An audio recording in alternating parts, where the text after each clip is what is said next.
de antemano agradecerles a todos los asistentes, a nuestros miembros activos, a nuestro invitado especial, a nuestro tutor, el doctor Vélez. Por motivos técnicos no se ha podido conectar, pero me dijo que vayamos empezando y que en el transcurso de la presentación, él cuando logre conectarse, pues se conecta. Hoy veo hartos invitados, pues extenderle la invitación a futuras charlas. Recuerden que estamos todos los miércoles durante las 3 primeras semanas del mes. La próxima semana descansamos y retomamos otra vez en marzo. Pues agradecerle a Santiago y a Valentina que nos van a presentar hoy el abordaje del cáncer gástrico. Y no siendo más, pues empecemos con la presentación. Gracias.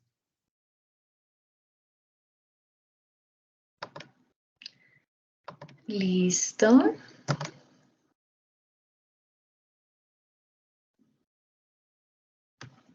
Bueno, no sé si me escuchan y me están viendo bien.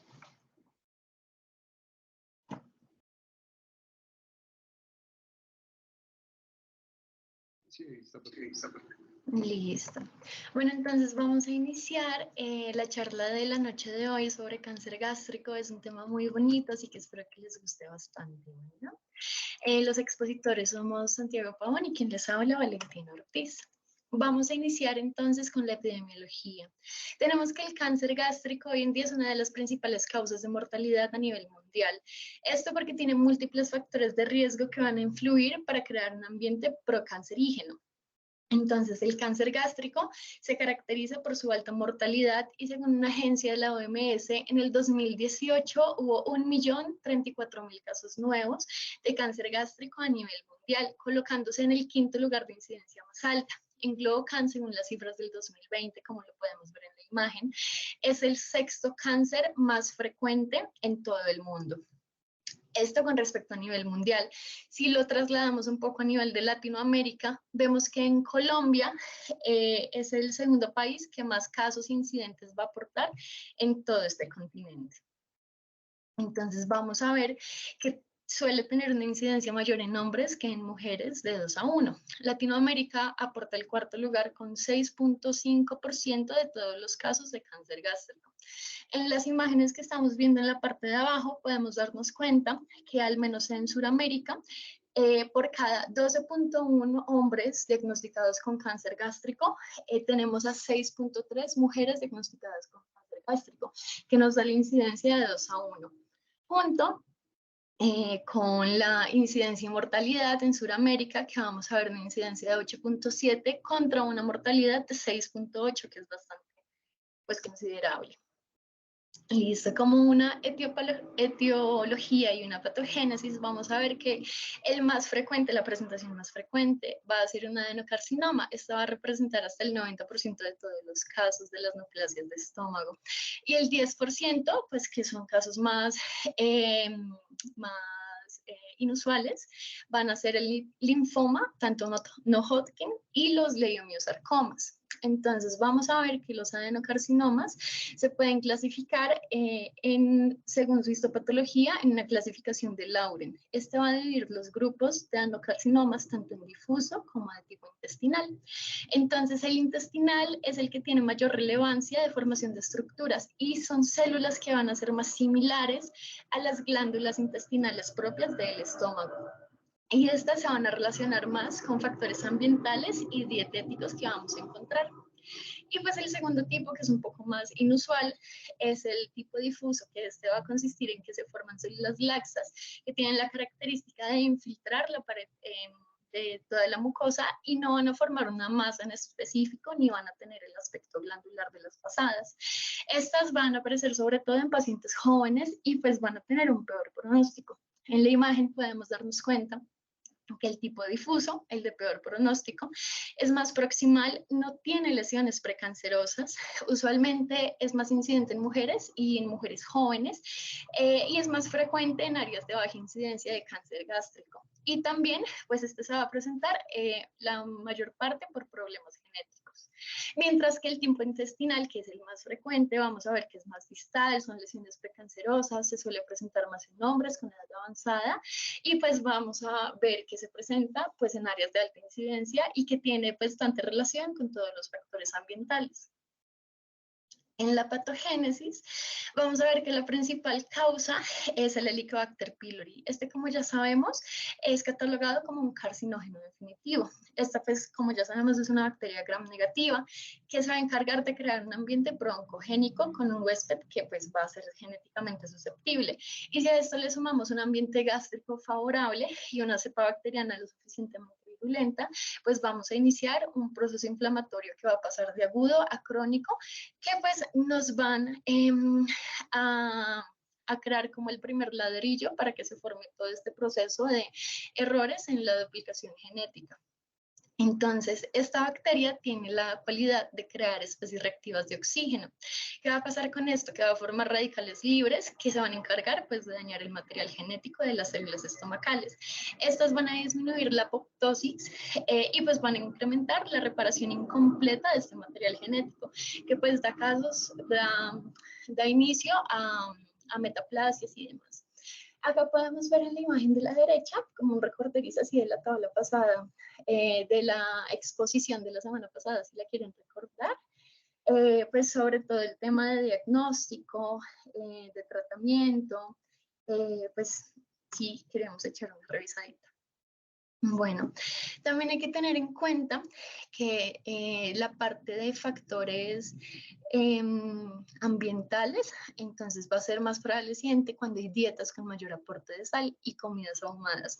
Eso que nos decía la abuela, de que no se coma eso que está quemado, que va a hacer daño para el estómago. Bueno, pues una vez más las abuelas tienen razón. Y junto a eso le vamos a sumar factores como el tabaquismo, una ingesta de alcohol. El alcohol es un factor que nos va a dar una mayor incidencia de cáncer gástrico, mientras que el vino nos va a dar un factor protector. Entonces, pues, para diferenciar eso. También la obesidad, donde con un índice de masa corporal mayor de 30, vamos a duplicar este riesgo de que podamos tener cáncer gástrico, y con un índice de masa corporal mayor de 40, vamos a ver que se va a triplicar este riesgo de poder tener cáncer gástrico. Asimismo, un uso de medicamentos como AINES y demás, como lo vimos en la charla de la semana pasada, pues van a aumentar este factor inflamatorio a nivel de la mucosa estomacal. Entonces, acá podemos ver una clasificación de los carcinógenos, en donde podemos ver que el grupo 2A, por ejemplo, es una dieta alta en carnes rojas, el grupo 2B es toda esta parte del café. Entonces, nuestra dieta también suma un factor muy importante a pues, el riesgo que podemos tener para padecer esta enfermedad. Entonces, ya hablando un poco más como de la historia natural de esta patología, vamos a ver que vamos a iniciar con una gastritis crónica trófica. Acá al lado de cada definición podemos ver las foticos de las endoscopias. Entonces, ¿cuál es la característica? De que vamos a ver una pérdida de un tejido glandular especializado, pero en una región definida. Y pues entre más extensa sea esta área que está dañada, más extensa sea la lesión, pues hay un mayor riesgo de generar una neoplasia. Entonces, esto usualmente ¿por qué es? Porque gracias a esta atrofia de las células estomacales vamos a producir una menor cantidad de ácido, y esto pues va a llevar a un sobrecrecimiento bacteriano que nos va a aumentar ese nivel de inflamación. Por otro lado, vamos a ver las metaplasias intestinales y las displasias. Entonces, la metaplasia va a ser un cambio de la mucosa, un epitelio que va a asemejar mucho la mucosa del intestino. ¿Esto por qué es? Esta mucosa, como está expuesta a cambios, a un ambiente donde usualmente ya no es, lo que hace es que cambia pues por la presencia de esta noxa persistente, y se va a asemejar mucho a la mucosa del intestino delgado. Listo, por otro lado, vamos a tener los pólipos gástricos. Entonces, se dice que la prevalencia de los pólipos es el 2% de toda la población.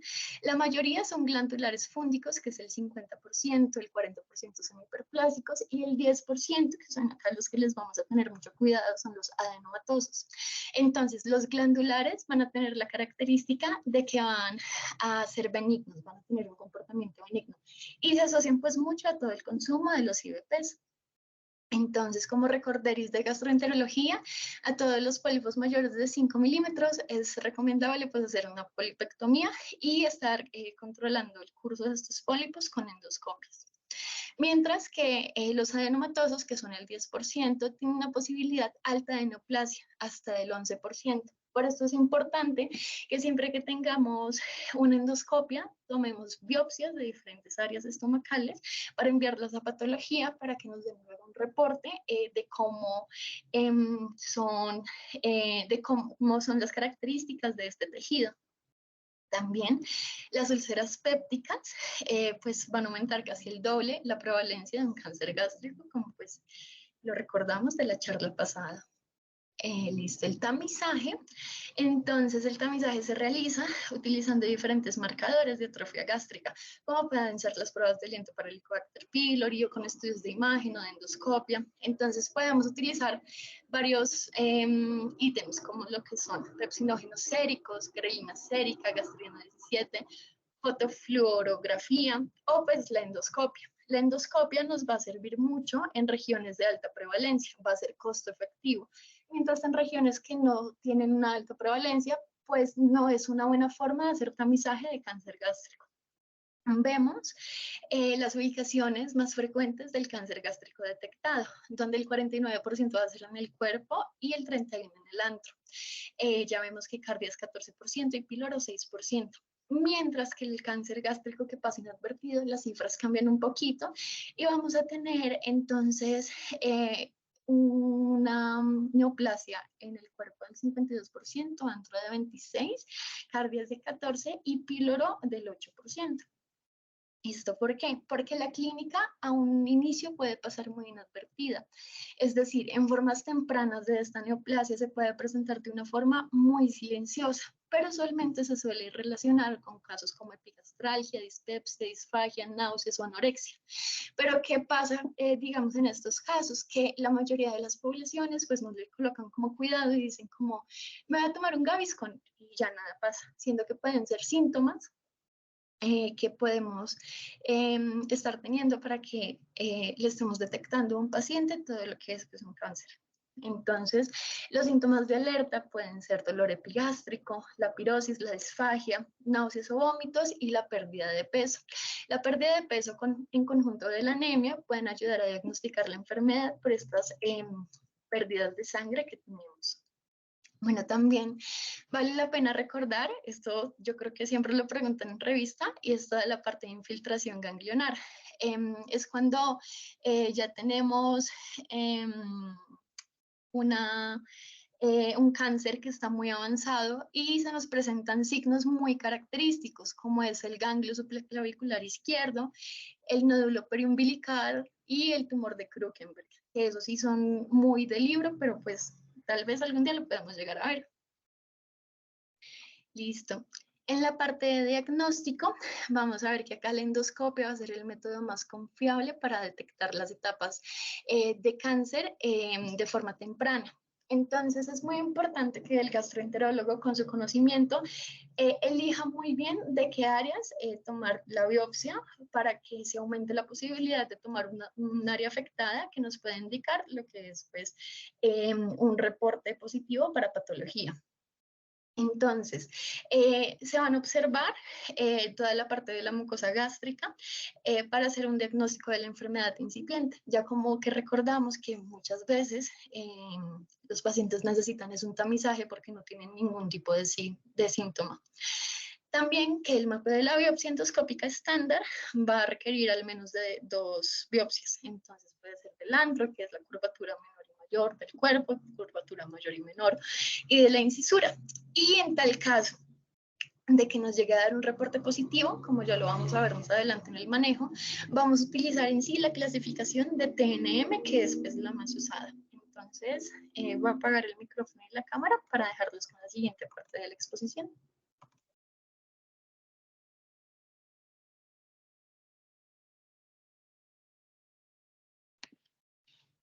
Bueno, ¿me confirman si me escuchan bien? Por favor. Sí, todo bien. Listo. Entonces, buenas noches para todos. Mi nombre es Santiago. Bueno, listo. Entonces vamos a adentrarnos en todo lo que viene siendo el plan de manejo y en toda la parte del tratamiento. Listo. Entonces, para la primera aproximación que vamos a tener va a ser directamente relacionado en un caso donde necesito que todos acá estén a nivel de tener el paciente en su consulta. Vamos a tener esa parte, ¿listo? ¿Qué va a pasar? Vamos a tener un paciente con un proceso en donde ya se le hizo una endoscopia, donde ya se le hizo la biopsia respectiva y llega el paciente a nuestra consulta con el resultado de un adenocarcinoma por biopsia, ¿listo? ¿Qué es lo que primero que vamos a tener en cuenta con este paciente? Vamos a tener grande a nivel del plan de manejo, va a ser los estudios de extensión. ¿Listo? Cuando hablamos de estudios de extensión, es simple y llanamente para saber si el paciente cursa con un estadio metastásico o con un estadio, por decirlo, local. ¿Listo? Esta parte que va a ser un TAC de abdomen, un TAC de tórax con contraste y otras cosas que vamos a abordar próximamente que van siendo como la laparoscopia exploratoria y otras cosas que pues vamos a profundizar más adelante. Vámonos por el caso donde realmente queremos que esté nuestro paciente. Es en un estadio donde no tenemos metástasis, está negativo, entonces lo vamos a pasar directamente con el manejo quirúrgico. Aquí cabe algo que resaltar y es que vamos a tener que manejar a este paciente multidisciplinarmente. ¿Qué quiere decir? Tanto cirugía general, tanto gastroenterología, oncología, clínica del dolor y cuidados paliativos, está inmerso en todo el manejo de este paciente. Listo, entonces frente a esto, aquí voy a hacer como un spoiler frente al plan de manejo que voy a abordar más adelante, que va a ser la mucosectomía por parte del gastroenterólogo, que va a ser para la parte del SEA gástrico precoz. Ya más adelante lo vamos a abordar. Luego, por otra parte, viene siendo la gastrectomía, que bien puede ser total o parcial. Y por otra parte, entonces ya tenemos el paciente que tiene metástasis. ¿Listo? En este momento lo que vamos a abordar ya es la parte más oncológica, alejándonos un poco de esta parte de un objetivo curativo, sino más que todo como una hacer que el paciente tenga, digamos, como en el transcurso de su patología, un mejor bienestar, por decirlo así.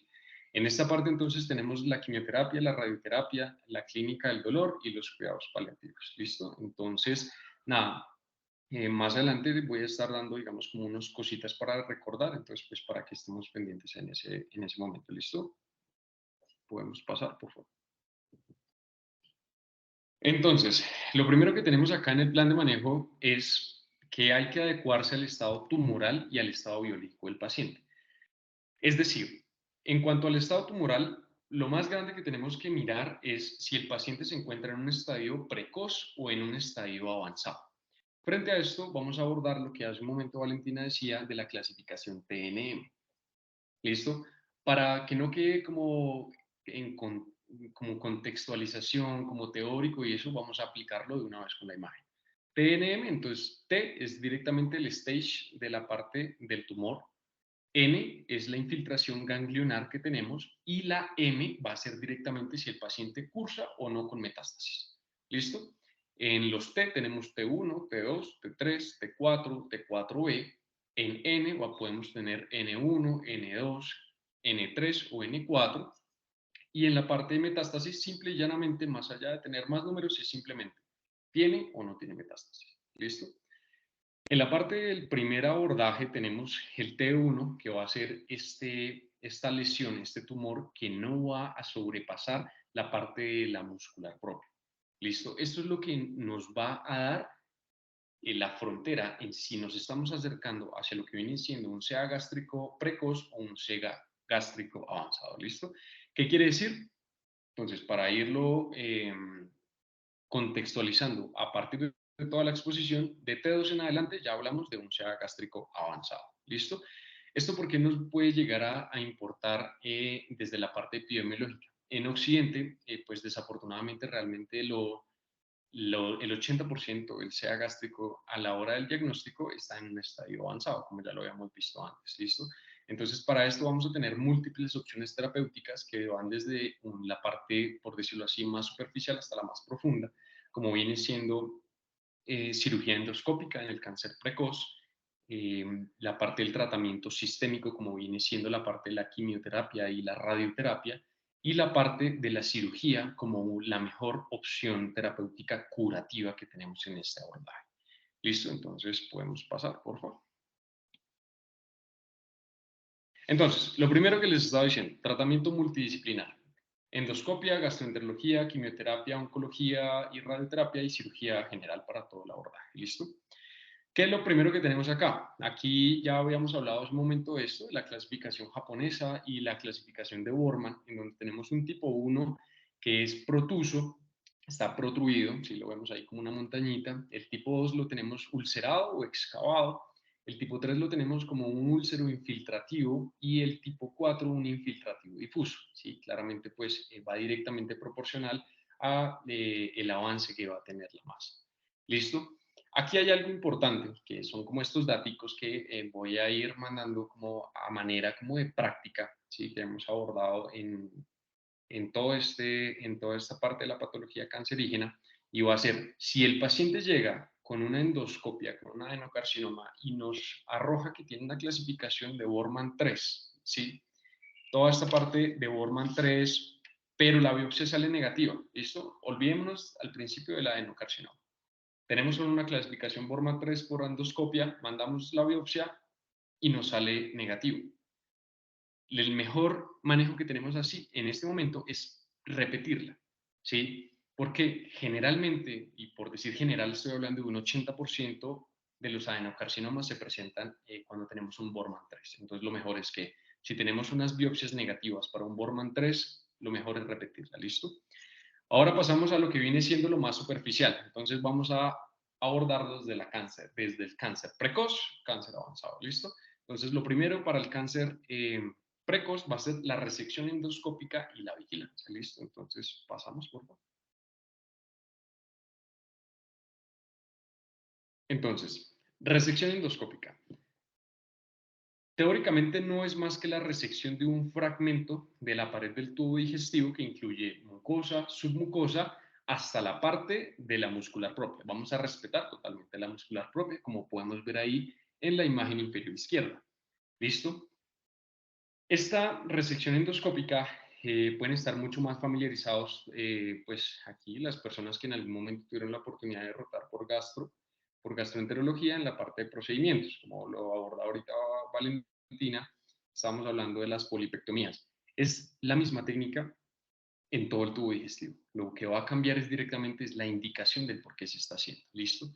Entonces, en esta parte del cáncer gástrico vamos a tener que la indicación va a ser directamente resecar esta mucosa. Entonces, vamos a abordarlo desde la localización. Entonces, la técnica va directamente en, vemos la lesión, la localizamos, luego lo que vamos a hacer es, vamos a tiñirla con azul de metileno, pues para no perder la vista, y consiguiente lo que vamos a hacer es, vamos a inyectar, como lo vemos en la imagen, solución salina para que ésta se sobreeleve, ¿listo? La lesión se va a sobreelevar para que sea mucho más fácil y práctico abordarla con el asa que podemos ver ahí en el esquema, en donde en el momento, pues nada, se aborda con el asa, se fija, se reseca, se retira. ¿Listo? Esto va a ser como a grandes rasgos. ¿Listo? ¿Por qué es importante hablar de todo esto? Cuando hablamos de un T1 mucoso, ¿sí? Que es el cáncer, el CA gástrico precoz, la probabilidad de tener compromiso ganglionar es del 3% o menos. ¿Qué quiere decir? Que cuando abordamos la lesión directamente tenemos una muy baja probabilidad de que tener una diseminación linfática. Sin embargo, cuando ya nos entramos a la parte del T2 mucoso, submucoso, la probabilidad sube hasta el 15%. Y no nos podemos dejar ese chance, no nos podemos dar ese chance como pues de resecar la mucosa, pero que nos quede ahí como esa gran probabilidad de que más adelante pueda presentar esto. ¿Listo? Entonces, frente a eso, ya vamos a pasarlo como un cáncer avanzado, como habíamos hablado antes. ¿Listo? ¿Qué es lo que pasa con esta parte frente a la estadificación que puede cambiar en este proceso? ¿Listo? Mediante la endoscopia o la resección endoscópica podemos calcular también la profundidad que tiene la lesión. Esto mediante unas técnicas en donde vamos a tener pues la parte final del endoscopio, vamos a tratar de traccionar como tal esa lesión, y si realmente vemos que ofrece mucha resistencia, es un signo que nos indica que realmente pues está más profunda de lo que pensamos. También cuando encontramos lesiones ulceradas, generalmente es porque están lesionando capas más profundas, y asimismo en el momento de la técnica ya, cuando vamos a inyectar la solución salina y esta tiene, digamos, como una ausencia de elevación, eso ya es totalmente indicativo de que esa masa está mucho más profunda de lo que creemos. ¿Listo? Entonces, eso sería hacia la parte de la resección endoscópica en la parte del CA precoz. ¿Listo? Esto es tratamiento de CA precoz. Siguiente, por favor.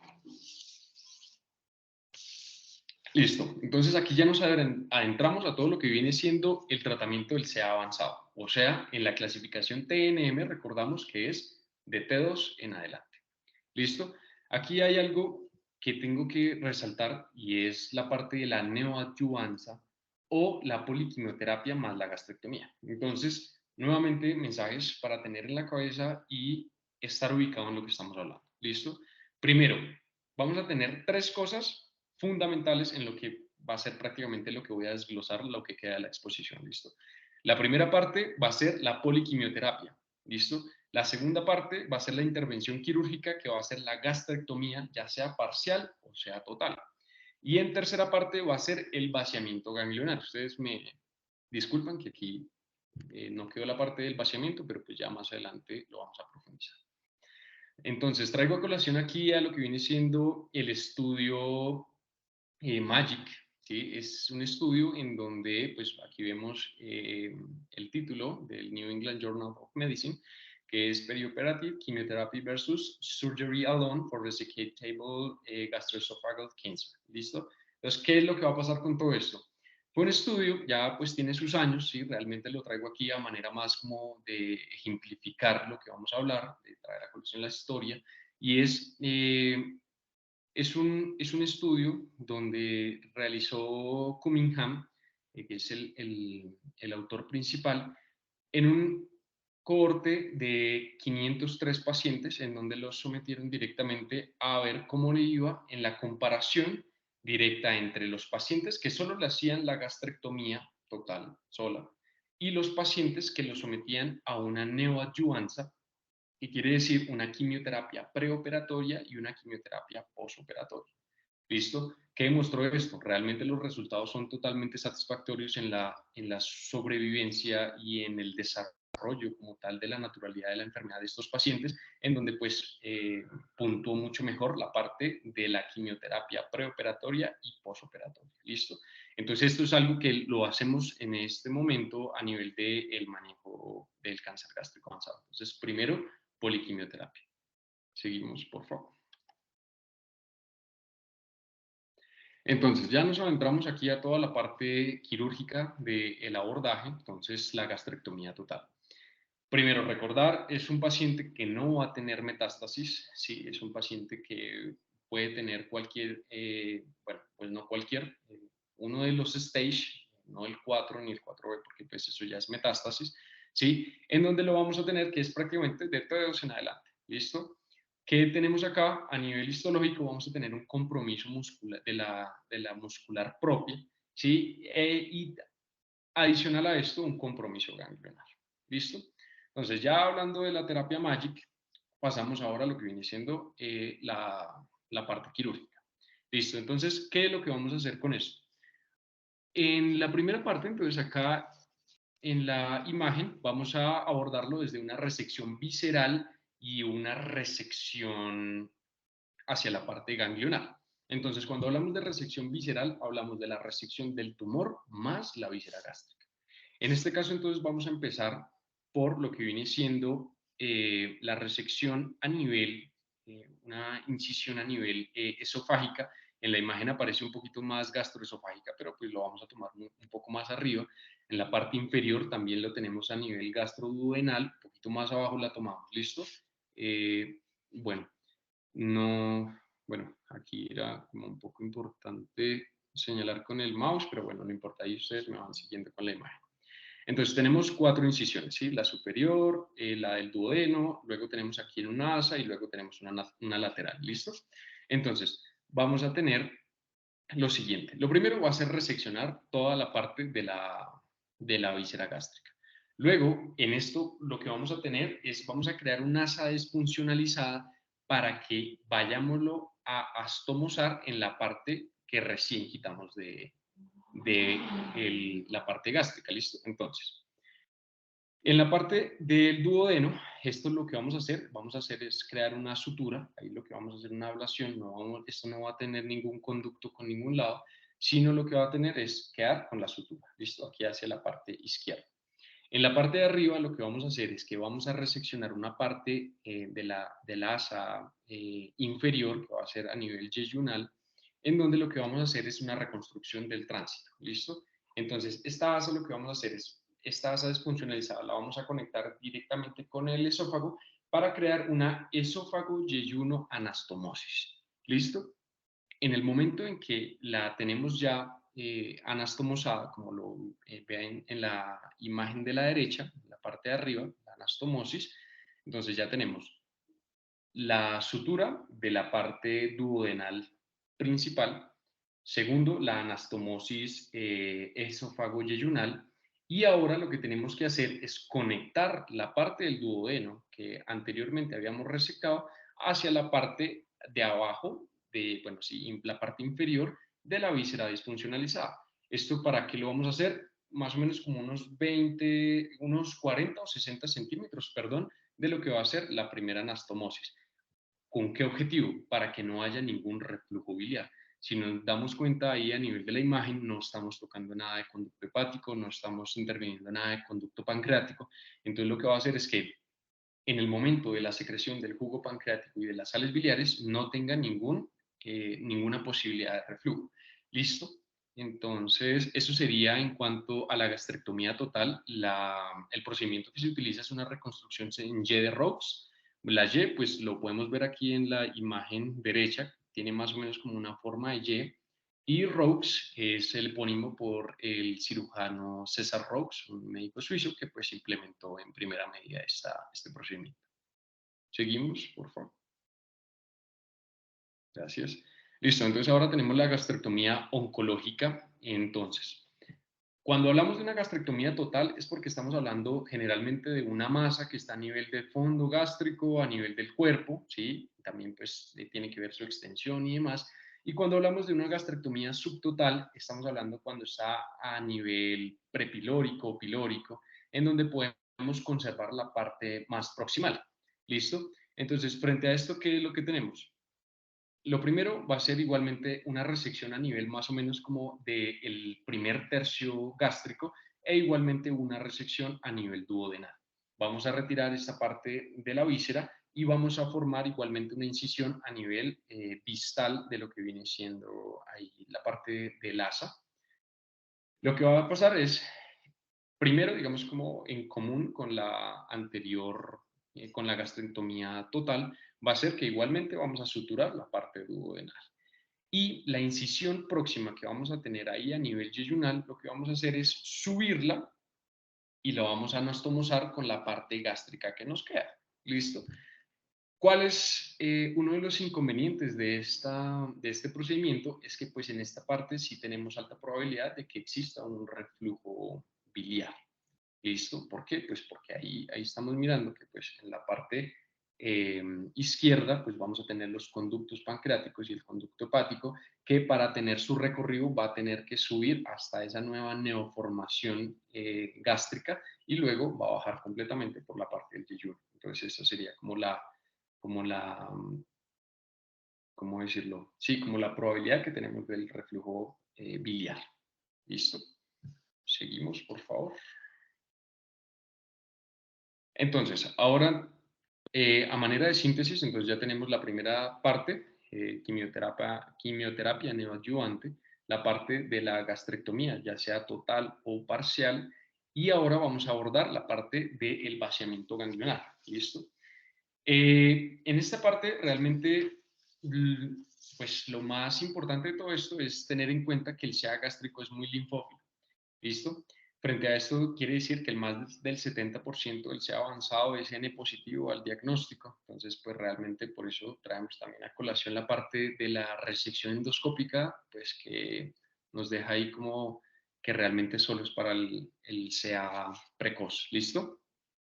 Esa vendría siendo la importancia directa. ¿Qué tenemos ahora? Vamos a tener directamente lo que es una resección ganglionar mediante la clasificación japonesa, las guías japonesas, donde hablamos que va a ser una resección de tipo D2, ¿listo? Que sea de tipo D2, ¿qué quiere decir? Que va a incluir lo que viene siendo la parte de N1 y N2, ¿listo? Esto de N1 y N2 tenemos que alejarlo totalmente de lo que es la clasificación TNM, eso no tiene nada que ver con esto. Esto no es más que una enumeración topográfica de los ganglios en la parte gástrica periférica, en la parte del piso supramesocólico adyacente al estómago. ¿Listo? Entonces, ¿qué nos dice todo esto? Que tenemos que reseccionar N1 y N2. ¿Qué es N1 y N2? Entonces, N1 y N2 va a hablar desde la parte, entonces aquí tenemos el esquema con los diferentes, con la diferente numeración. Los dos esquemas es lo mismo. El de la izquierda es lo que nos aporta la guía japonesa, que pues a la final es como hacen una resección a nivel gastroesofágica, duodenal, y lo que hacen es traccionarlo superiormente la víscera gástrica con el epiplón mayor, que pues a la verdad como a manera práctica como que no me pareció como muy explicativo, ¿sí? Encontré esta otra que es mucho mejor. ¿Listo? Entonces lo primero que tenemos es resecar N1 y N2. N1, ¿qué va a conformar? Primero, ahí por favor vayan siguiendo en la imagen los números, ¿listo? Entonces, 1, cardias lateral derecho. 2, cardias lateral izquierdo, la parte del 3, toda la parte de curvatura menor, 4, curvatura mayor, 5, la parte suprapilórico y 6, la parte infrapilórico.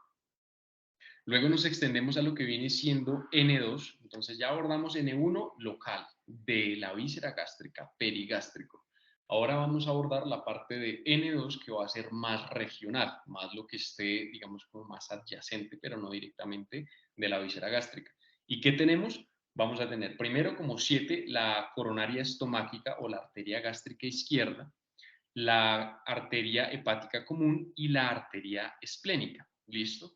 Aquí entonces es a manera de practicidad para recordarlo de la resección N1 y N2. Es primero todo lo que esté en cuanto a la anatomía funcional del estómago. Si lo vemos, abordamos cardias, curvatura menor, curvatura mayor y la parte pilórica. Y por otra parte, es simple y llanamente las 3 ramas de lo que viene siendo el tronco cefálico. ¿Listo? Esas son las resecciones que vamos a hacer con el paciente. Sin embargo, hay también N3 y N4, en donde pues vamos a ver, ahí podemos observar los números superiores, pero sin embargo, ¿por qué no lo vamos a abordar en esta parte relacionada con la gastrectomía? Es porque no se considera un mejor pronóstico para la parte curativa del paciente. ¿Sí? Aparte que si ya tenemos un N3, un N4, ya estamos hablando de metástasis, ¿sí? Entonces, pues, acuérdense que cuando hablamos de metástasis ya no hablamos de gastrectomía total, ni subtotal, ni vaciamiento ganglionar. ¿Listo? Ya estamos llegando aquí a la parte final de las diapositivas, entonces, a manera de síntesis, entonces vamos a recordar. Neoadyuvanza con quimioterapia, terapia MAGIC, más gastrectomía, más vaciamiento ganglionar. Como hablábamos primeramente, que yo les mencioné acerca de lo que viene siendo la laparoscopía en la parte del CA gástrico, entonces aquí tiene un papel en el cual recién se están haciendo diferentes estudios, hay nuevas técnicas, pero pues realmente hasta el momento donde lo tenemos es como diagnóstico y estadificador. ¿Por qué diagnóstico y estadificador? Quiere decir que esto lo vamos a utilizar a nivel de cuando hablamos en el diagrama, ¿se acuerdan? Que nos llega el paciente con la biopsia de adenocarcinoma. En los estudios de extensión, la laparoscopía puede estar inmerso en uno de ellos. ¿Por qué? Tenemos que más o menos de el 15 al 20% hay metástasis que se pueden llegar a solapar con estudios de TAC tóraco-abdominal, con contraste, ¿sí? Y todo esto se puede solapar y eso es lo que no queremos. Con la laparoscopia lo que vamos a hacer es que podemos llegar a encontrar carcinomatosis peritoneales que no fueron encontradas en los otros estudios imagenológicos. Por otra parte, igualmente podemos encontrar también una carcinomatosis hepática y podemos también tener otro procedimiento que viene siendo el lavado peritoneal. Frente a este lavado peritoneal, lo que vamos a hacer es hacer una citología de este líquido y vamos a encontrar, o bueno, pues para buscar lo que viene siendo la presencia de células cancerígenas. ¿Listo? ¿Qué quiere decir con todo esto? Si hacemos un TAC de tórax, un TAC abdominal y no nos arroja ningún estadio de metástasis, pero tenemos la posibilidad de hacer una laparoscopía exploratoria y nos arroja que tenemos una carcinomatosis a nivel hepática, pues nos cambia totalmente el manejo porque ya no se nos convirtió en una parte de un CA avanzado con metástasis. Entonces ya no tenemos manejo por parte quirúrgica. ¿Listo? Frente a esto, entonces, como les decía, finalmente para la parte del paciente con metástasis, ¿no? Claramente es un paciente que tenemos que abordarlo integralmente, en donde ya vamos a hablar directamente con lo que viene siendo con dolor y cuidados paliativos, con oncología. ¿Para qué? Hay diferentes procedimientos que podemos hacer para que la vida del paciente sea, digamos, como que tenga mayor bienestar. ¿Sí? Si bien no le podemos ofrecer una terapia curativa, podemos ofrecerle un transcurso mejor de su patología. En este caso, metemos la parte de lo que viene siendo una radioterapia o una quimioterapia para disminuir el tamaño de esa masa y que pues asimismo los síntomas que el paciente curse puedan disminuir o que pues la progresión de la enfermedad podríamos frenarla un poquito. Por otra parte, también tenemos diferentes procedimientos a nivel endoscópico para traer, bueno, aquí traigo a colación una parte que se llaman los síndromes esfinterianos. Para hablar del síndrome esfinteriano podemos hablar desde la parte del esfínter pilórico y del esfínter del cardias, ¿listo? El esfínter esofágico. ¿Qué es lo que va a pasar? Cuando tenemos unas masas a nivel de estos esfínteres, ¿sí? Si bien no las podemos reseccionar porque pues ya hablando con el paciente de metástasis, podemos hacer diferentes procedimientos endoscópicos para que digamos como esta estenosis de los diferentes orificios puedan mejorar la calidad de vida del paciente, puedan mejorar los síntomas del paciente. ¿Listo? Entonces, eso sería todo por la parte de vaciamiento ganglionar, de la parte de la laparoscopía exploratoria del paciente con metástasis. Y ya para finalizar, esto es más o menos como un abordaje de la síntesis de todo lo que se habló. Finalmente, pues, más allá de lo que podemos concluir con todo esto, es que se han incluido técnicas como la resección endoscópica, la gastrectomía, manejo preventivo y curativo en casos de infección por Helicobacter pylori, también el manejo endoscópico en pacientes con mucosa sin ulceración menor o igual a 20 milímetros sin invasión linfovascular, que se aplican criterios para poder hacer una resección en bloque, que es lo que al principio Valentina estaba hablando y yo pues lo abordé desde la parte de la mucosectomía. En la parte de la gastrectomía se recomienda pues en pacientes con compromiso de ganglios linfáticos o enfermedad avanzada, T2 en adelante, acuérdense. Según la ubicación del tumor sería el tipo de la gastrectomía que se realice. Los pacientes con cáncer gástrico temprano pueden evolucionar a cáncer avanzado en un periodo de 5 años, mientras que el cáncer avanzado presenta tiempos de duplicación de menor de 1 año. Finalmente se menciona que la tasa de supervivencia en caso de sea temprano es del 90%. ¿Listo? Entonces, pues ya para finalizar con todo este abordaje, entonces, pues espero les haya quedado muy claro. No sé si alguien tiene una pregunta, ya pues pasamos a la parte final. Muchas gracias.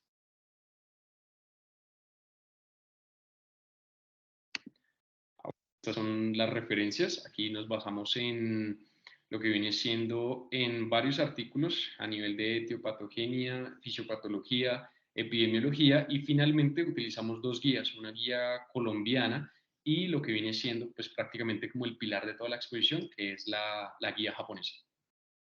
Gracias. Muchas gracias a ustedes, a Santiago, Valentina. Me pareció una presentación excelente. Vamos a dar estos últimos minuticos para hacerle preguntas a nuestro experto, el doctor Vélez. Entonces, pueden abrir el micrófono y hacer la pregunta correspondiente.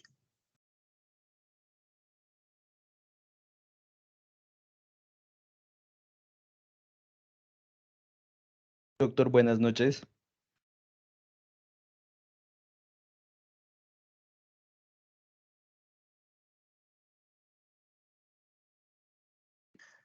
Qué pena, doc. Micrófono encendido.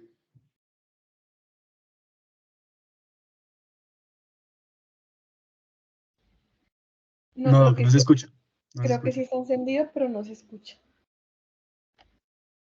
Bueno, entonces quitemos el audífono. ¿Por ahí ya? Sí, doctor, ya listo, perfecto. Venga, qué pena. Entonces lo voy a hacer así a capela. Voy a estar sin audífonos, entonces se va a perder un poquito la voz.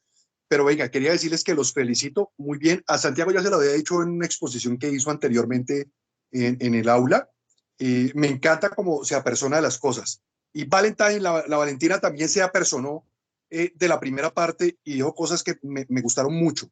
Me gustó mucho que hubieras hablado del tamaño de los pólipos, porque eso ha cambiado. Hasta hace unos meses hablábamos de que los pólipos mayores de 1 centímetro en todo, en vesícula, en colon, en estómago, tenían mayor probabilidad de convertirse en cáncer, realmente los mayores de 2 centímetros.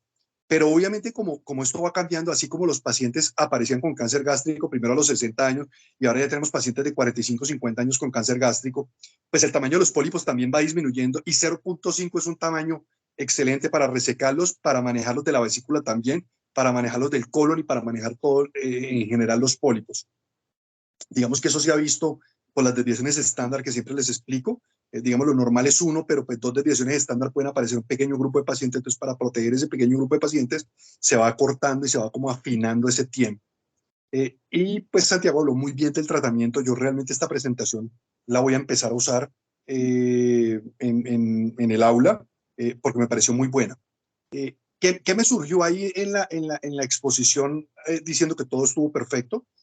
Que la parte de la cirugía y las 2 cirugías que mostraste la Yerrux y la otra es como un Billroth, la oncológica era como un Billroth que ya casi no se hace. Entonces, les quiero proponer a todos los que estamos aquí y a la mesa directiva que en algún momento, en 2 meses, 3 meses, hablemos un poquito de esas cirugías de estómago, el Billroth 1, el Billroth 2, invitemos a alguien de los cirujanos viejos que las hacían. Se me ocurre ahorita o el doctor Raúl Pinilla, cirujano gastroenterólogo del Instituto Nacional de Cancerología, o se me ocurre el doctor Sergio Cortés, director del Instituto Nacional de Cancerología en México. Uno de los dos que me parece que son expertos en ese tema, para que nos cuenten un poquito de qué se hace en cirugía ahorita y cuáles fueron esas cirugías y por qué se dejaron de hacer y esos síndromes que son historia de la medicina, pero que cuando uno estudia y como el interés de ustedes es ser cirujanos algunos,